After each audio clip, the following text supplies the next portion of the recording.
Family star quick review spoiler లేకుండా. నాకు Parashuram movies అంటే చాలా ఇష్టం. అందులో solo one of my favourite. ఈ మూవీకి వచ్చేసరికి ఫస్ట్ హాఫ్ బాగానే ఉంటుంది. అంటే ఒక ఫ్యామిలీలో ఒక్కోటి ఆలోచిస్తాడు ఫ్యామిలీ గురించి మొత్తం అండ్ ఫ్యామిలీ కోసం. వాళ్ళకి చాలా బాగా కనెక్ట్ అవుతుంది. అండ్ థియేటర్లో కూడా ఫ్యామిలీ ఆడియన్స్ చాలా బాగా ఎంజాయ్ చేశారు ఫస్ట్ హాఫ్.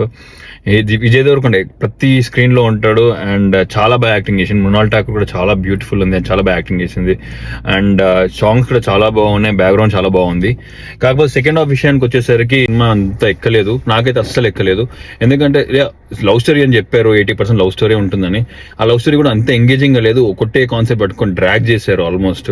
సినిమా ఆల్మోస్ట్ 80% అయిపోయే వరకు, అంటే సెకండ్ హాఫ్ 80%. అక్కడ చాలా డౌన్ అయింది సినిమా. అండ్ హీరోయిన్ యాక్టింగ్ బాగానే ఉంది. కాకపోతే అక్కడ వెన్నెల కిషోర్ని కూడా కామెడీ సరిగా ఉపయోగించుకోలేదు. కొంచెం అది కాకుండా కొంచెం డిఫరెంట్ గా తీయాల్సిందని అనిపించింది. అండ్ లాస్ట్ లో కొంచెం ఫ్యామిలీ డైలాగ్ ఉంటుంది హీరోయిన్ది, చాలా బాగుంటుంది, అది చాలా ఎక్కుతుంది. అండ్ హీరో కూడా ఒక డైలాగ్ కొడతాడు, ఒక ఫ్యామిలీలోకి వస్తే ఫ్యామిలీ లాగా రావాలి కానీ ఏదో పగబట్టుకొని రావద్దని.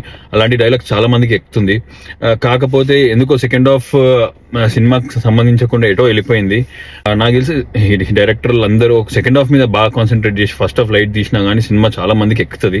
ఓవరాల్ గా అయితే సినిమా మాత్రం కొంచెం నీట్ గా ఉంటుంది. ఫ్యామిలీతో వెళ్ళి చూడొచ్చు, అంత వల్గర్ ఏం లేదు. కాకపోతే కొంచెం బోరింగ్ ఉంటుందని అనిపించింది నాకైతే. మీకు నచ్చొచ్చు, సో మీరు వెళ్ళి చూడండి. And this is my review, signing off. చలో దెన్, బాయ్.